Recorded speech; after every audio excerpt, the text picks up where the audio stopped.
இன்றைக்கு நம்ம பாசிட்டிவ் வைப்ல பேச போறது வீட்டில் தெய்வ சக்தியை அதிகரிக்க எப்படி செய்யலாம் என்றுதான் பார்க்க போறோம். அதற்காக பெரிய கடையில போய் ஒன்றும் வாங்க வேண்டியதில்லைங்க. நம்ம வீட்டுல இருக்கிற சின்ன சின்ன விஷயங்களாலேயே நம்ம வீட்டு சக்தியை உயர்த்த முடியும். வாங்க என்னென்ன செய்யலாம் அப்படின்னு இப்போமே பார்க்கலாம். முதல்ல சொல்ல வேண்டிய ஒன்று மங்கள ஓசை. காலை நேரத்திலையும் மாலை நேரத்திலையும் வீட்ல ஒலி கேட்கணும். அது ஒரு பஜனையா இருக்கட்டும், ஸ்லோகமா இருக்கட்டும், எதுவாக இருந்தாலும் பரவாயில்லைங்க.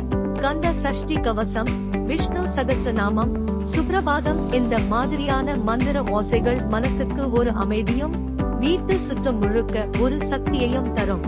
ஓசை இல்லாத வீடு ஓய்ந்த வீடு மாதிரி. நாளைக்குள்ளேயே ஒரு நல்ல பிளேலிஸ்ட் செட் பண்ணிடுங்க. இரண்டாவது நாம பார்க்க போறது வாசனை, அதாவது நல்ல நறுமணம் தாங்க.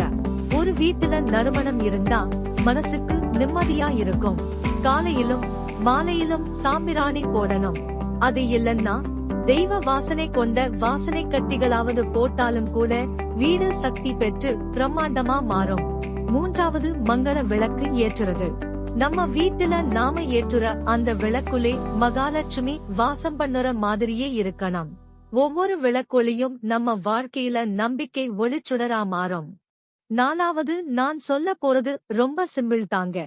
காலை மாலை 2 நேரமுமே மணி அடிச்சு சாமி கும்பிட்டா அந்த ஒலியோட சத்தத்துல வீட்டுக்குள்ள இருக்கிற தீய சக்திகள் எல்லாம் வெளியே போயிடுங்க. அது மட்டும் இல்லங்க, மணி அடிக்கும் போது வீட்டில இருக்கிற ஏதாவது ஒண்ணு வைத்து நைவேத்தியம் பண்ணுங்க. அது கற்கண்டா இருந்தாலும் சரி, வாழைப்பழம் இருந்தாலும் சரி, இல்லன்னா பஞ்சாமிர்தம் கூட போதும்.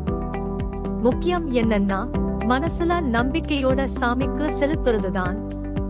இந்த 4 செயல்களையும் நம்ம கடைசி வரைக்கும் சிந்தனையோட செஞ்சோம்னா நிச்சயமாக நம்ம வீட்டுக்குள்ள தெய்வ சக்தி வந்து குடியிருக்கும்.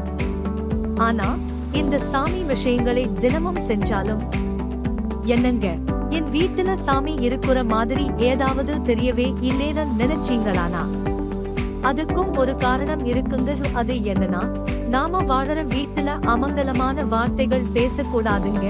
சில நேரத்துல வெளியில இருக்கிற கோபம் வீட்டுக்குள்ள வந்துட்டு நாம காமிக்கிற மாதிரி ஆகிடும். இனிமேல் அப்படி செய்யாதீங்க. இந்த 5 முறையே இனிமேல் செய்து பாருங்க. கண்டிப்பா உங்கள் வீட்டில் தெய்வ சக்தி மேலே மேலே அதிகரித்து கொண்டு போகும். இந்த வீடியோ உங்களுக்கு பிடிச்சிருந்தா லைக் பண்ணுங்க. உங்க கருத்தை கமெண்ட்ல சொல்லுங்க. சப்ஸ்கிரைப் பண்ண மறந்துடாதீங்க.